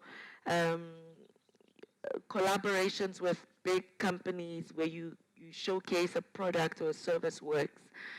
In order for you affiliates with companies work so that you're able to reap the rewards with that. And once you're able to understand how the online space works, you're able to curate your social media account or curate your content in a way that it's appealing to the audience that you want it to appeal to in order for you to get the necessary likes that will then translate into the necessary dollars. So I think it really just requires one to look out for those opportunities, master classes that are given out by individuals who have been in the business for a while. And then when I say for a while, it's just a few years because this is still an up and coming industry. And then also just, willing to put money in it to learn the skills to do so. But I do think that the disparities will exist. There are countries that, for example, would shut down the internet in times of crisis. So that's already an income that you won't be able to have in such a time. So always good to have a backup as a young woman entrepreneur. And I know it requires us to work twice as hard, to do twice as much, but it's a reality of things. We have basically all odds against us. You must continuously improve your educational qualifications or your skill set outside of the digital space or even your line of work. Try to diversify. I think it's the only way we're able to overcome some of the challenges that exist in terms of, one industry folding and another not being able to pick up from where you were in the previous one. So we must always have a backup. So don't always depend on the social media platforms as a way to make an income. Find something else to back up that skill set you've acquired in that space as well. I'll be curious how many women in the audience are entrepreneurs. I'll be curious to know. Ok, obrigada, Emma. Vamos abrir rapidinho aqui o painel para algumas perguntas também da plateia. Penso que depois. Thank you, Emma. Let's now open the panel for question and answer. I think Vamos inicialmente começar com 3 questions. Please, you have the opportunity to ask questions. Initially, let's start with 3, and then let's see what will be the process regarding to the answers of the speakers. I'll be the first one. Right. Thank you so much. Victoria Dias dos Santos da Silva, that's my name. First of all, to thank for your presence, and you are most welcome to our country, Angola. It's a welcoming home. We are very good people.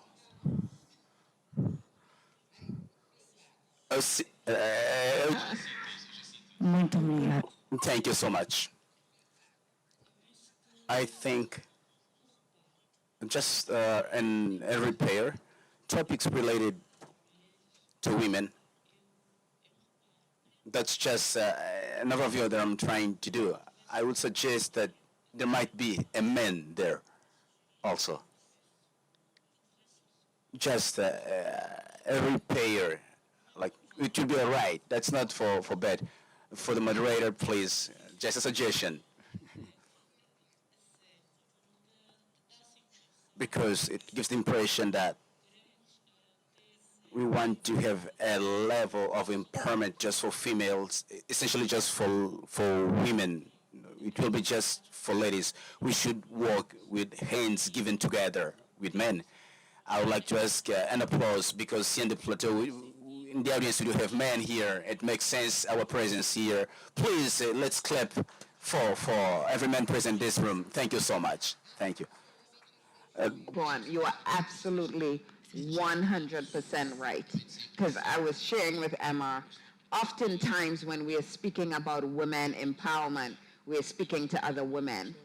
And we need men at the table having these conversations with us, right? Because oftentimes they are the ones in the position of power or authority or influence to change systems, to transform the systemic levels of inequality or inequity that we see amongst genders. So you're absolutely right, and I 100% support what you Nessa just parte said. vou dizer thank you very much. Good side, thank you so much this side.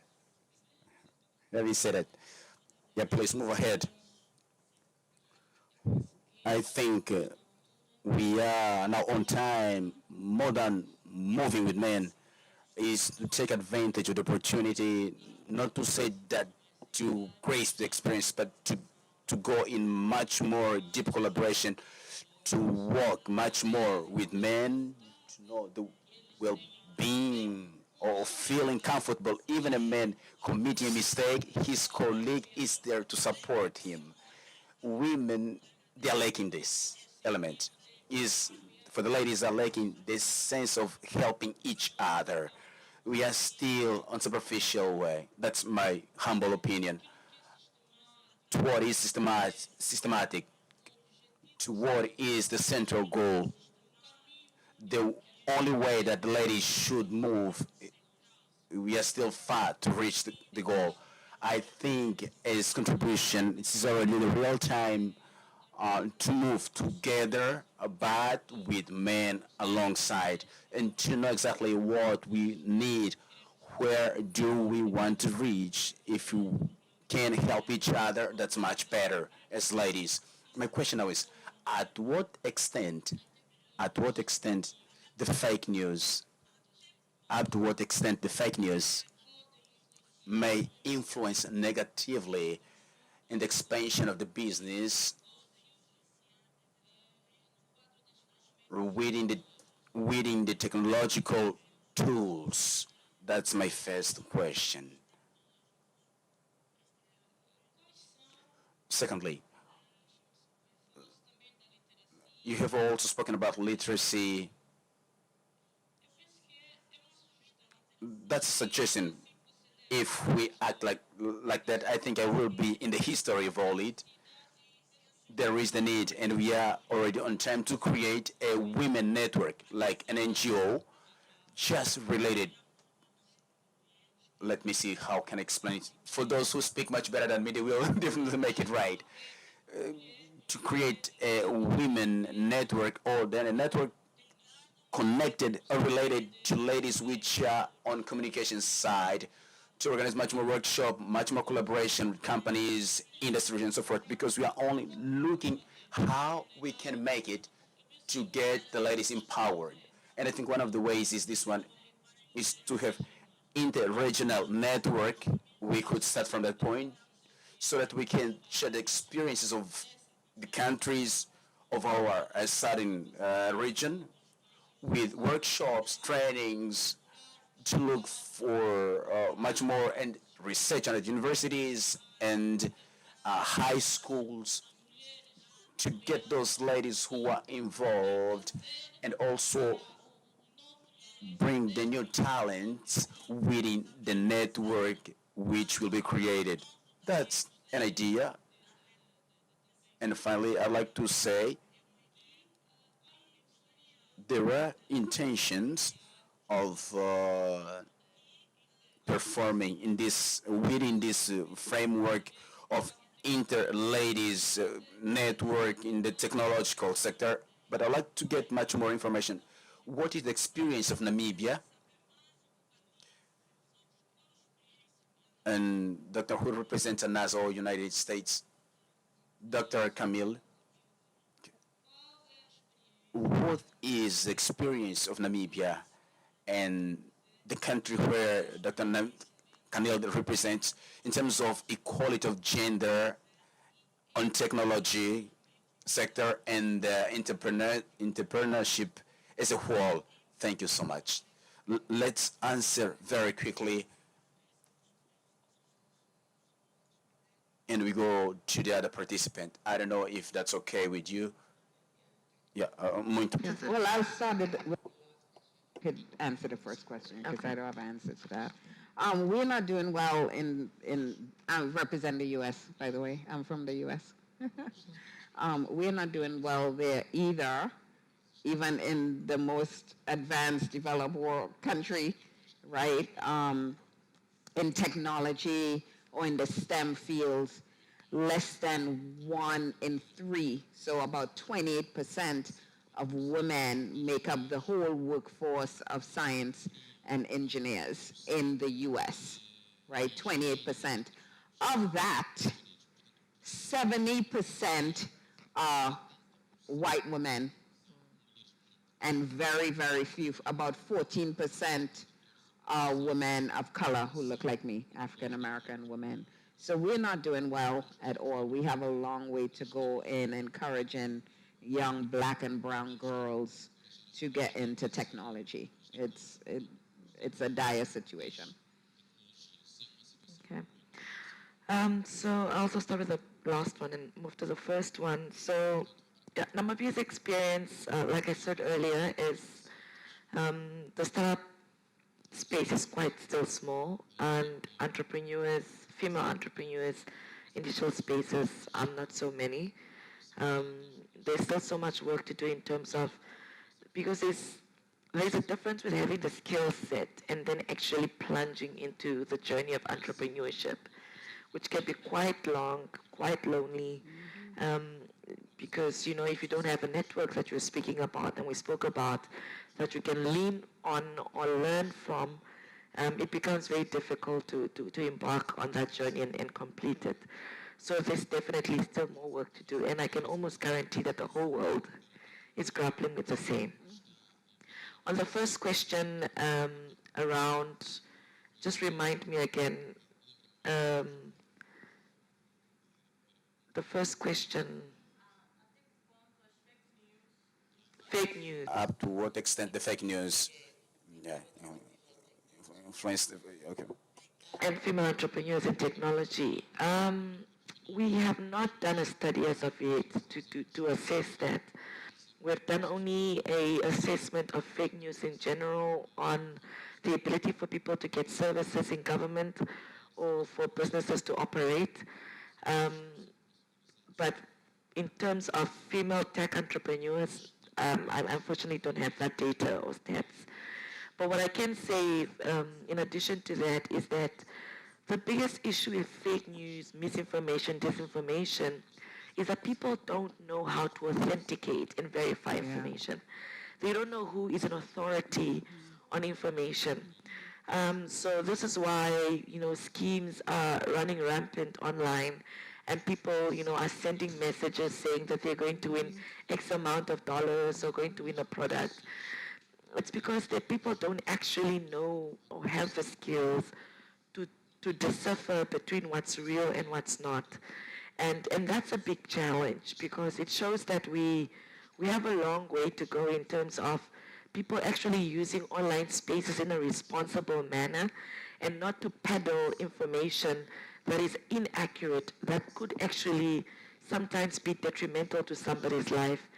And in this instance with entrepreneurship, detrimental to somebody's business. So there is really a long way for people to know what is true and what is not, where they can double check to verify if this information is verified and authentic. And we need to continuously challenge people when they send us that type of information. Where did you get it from? Did you verify it? How do you know it's true?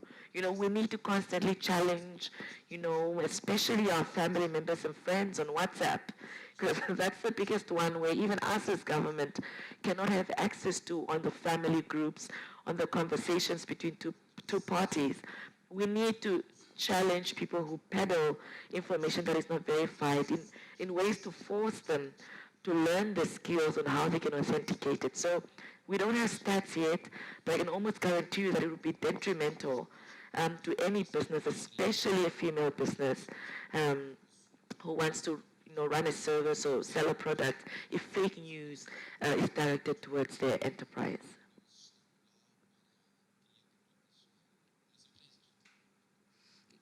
E hoje o mundo digital também, da mesma forma como And today, the digital world, since there are a lot of opportunities, it becomes so vulnerable. And with very easily you can get access to that. We will keep on with the audience. I don't know if there is still somebody who would like to ask a question, please. Just to say your first and last name and then ask the question.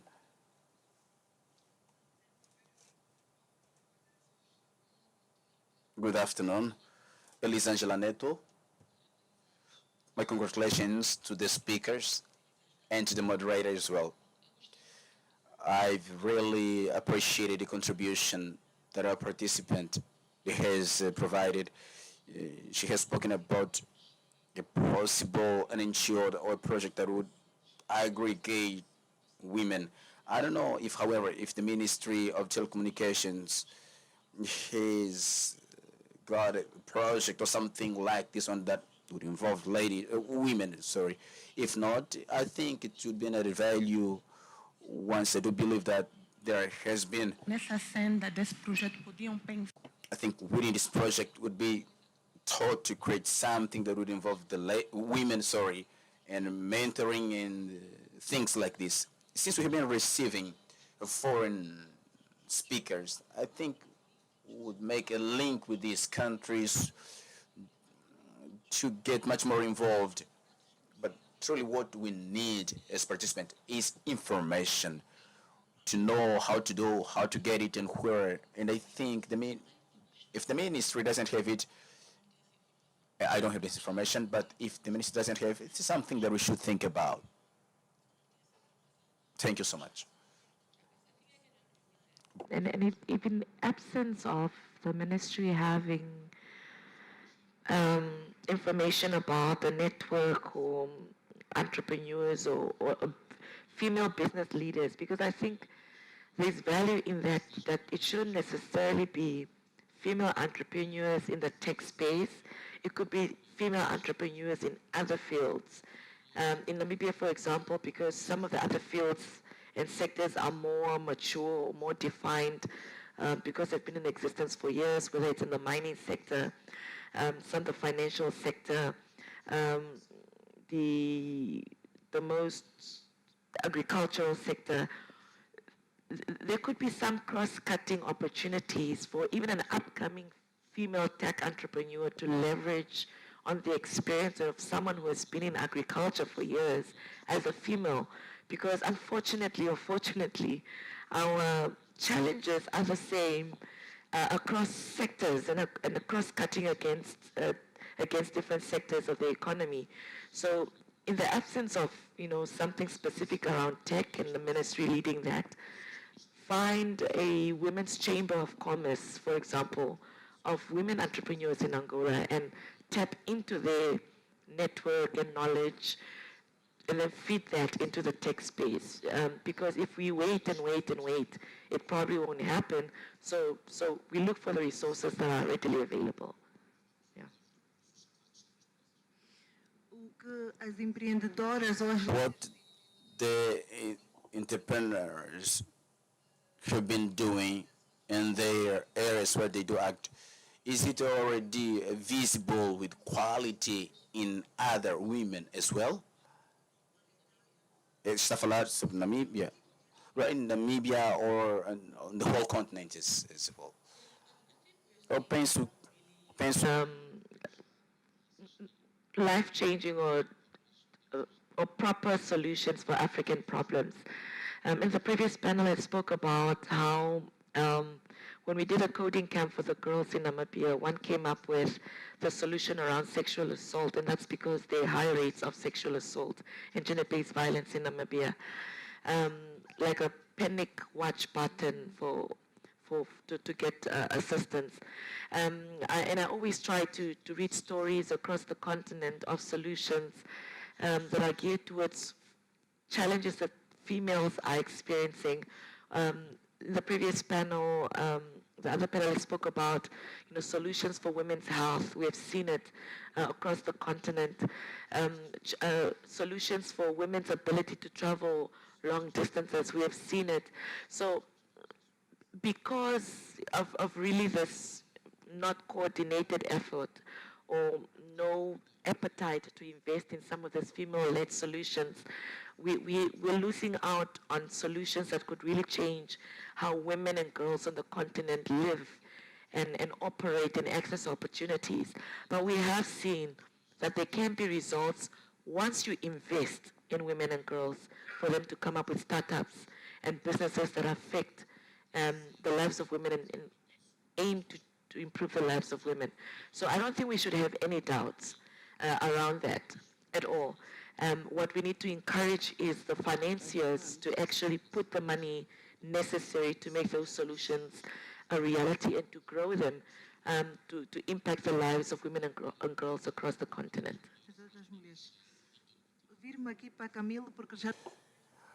Mr. Camille, just a few words because our time is running out. How ANASA has been incentivizing the leadership of women on technology, information, and communication? Not very well. I mean, our women leaders at NASA represent the rest of the country. Less than 30% of the leaders are women. So we have a long way to go in creating space to empower and encourage women at the leadership level. And space is something where it's very male-dominated. In the U.S., it's white male-dominated.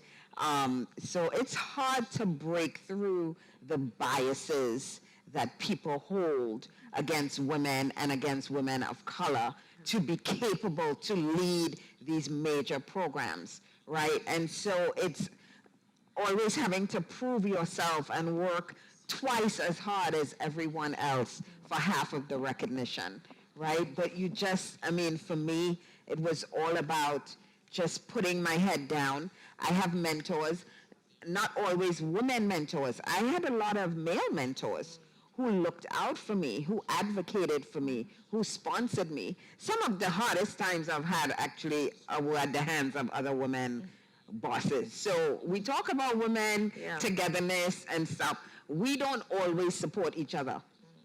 And that is a fact. That is globally, right? So we have to look out for that. But yeah, just, I mean, you know, surrounding myself with people who see my greatness, see my potential, and will encourage me to keep going forward even when things get really, really hard is something that really helped me to navigate and advance up the ladder.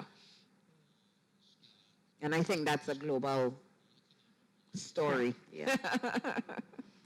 Para terminar, To end, what message would you like to leave for the ladies who are in this, for the women who are in this room and the men? What encouraging message would you like to leave for entrepreneurs who are women? I think believe in yourself. Believe in yourself and your ideas and in your dreams, and surround yourself with people who also believe in you and will elevate you to achieve the things that you want for yourselves and your life. That's it. Okay, thank you, Emma.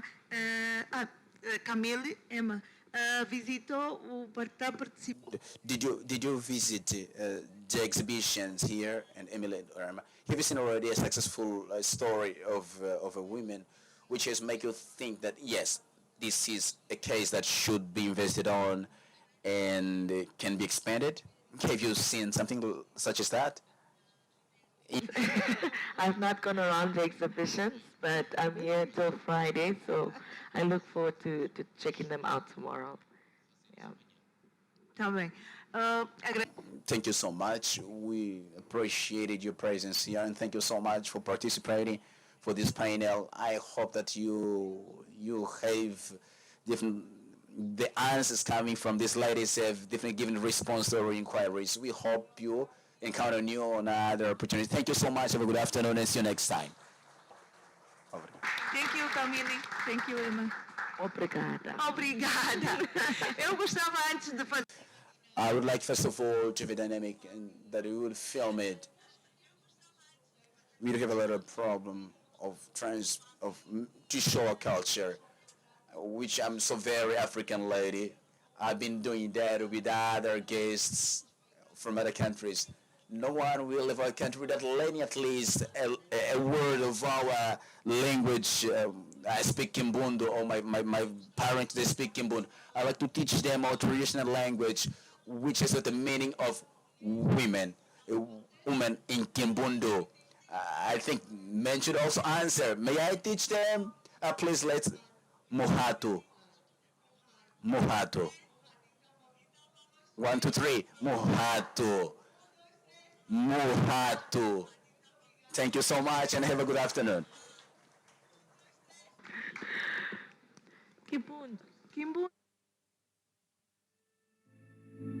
O futuro chegou com conectividade e modernização tecnológica. Angotic